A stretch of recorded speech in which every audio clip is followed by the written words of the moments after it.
கல்லூரியின் முதல் நாளில்தான் விஜய் முதன்முறையாக காவேரியை பார்த்தான். அமைதியான குணம் கொண்ட காவேரி எப்போதும் தனக்கான உலகத்தில் வாழ்ந்தாள். ஆனால் அவளது சிரிப்பு மட்டும் விஜயின் மனதில் ஒரு தனி இடத்தை பிடித்துவிட்டது. நாட்கள் செல்லச் செல்ல அவர்கள் நல்ல நண்பர்களாக மாறினர். காலை வணக்கம் முதல் இரவு வணக்கம் வரை பேசாமல் ஒரு நாளும் கழியவில்லை. காவேரியின் சிறிய கவலைகளைக் கூட தன் கவலையாக எடுத்துக்கொண்டான் விஜய். ஒருநாள் மழையில் நனைந்தபடி பேருந்து நிறுத்தத்தில் நின்றிருந்த காவேரியிடம் விஜய் கேட்டான், "நான் உன் வாழ்க்கையில் யார்?" சிறிது நேரம் அமைதியாக இருந்த காவேரி புன்னகைத்தபடி, "என் முகத்தில் சிரிப்பு வர காரணம் நீதான்" என்றாள். அந்த வார்த்தை விஜயின் வாழ்க்கையின் அழகான தருணமாக மாறியது.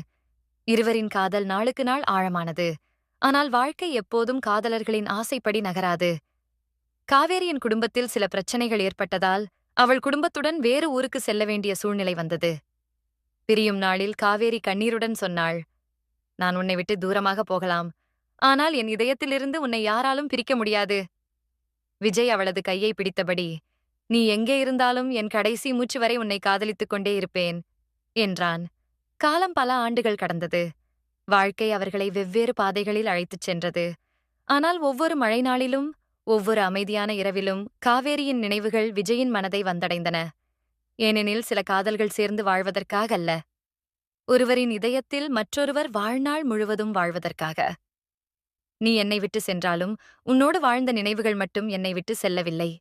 இந்த கதை உங்களுக்கு பிடித்திருந்தால் ரெட் ஹார்ட் காமெண்ட் பண்ணுங்க.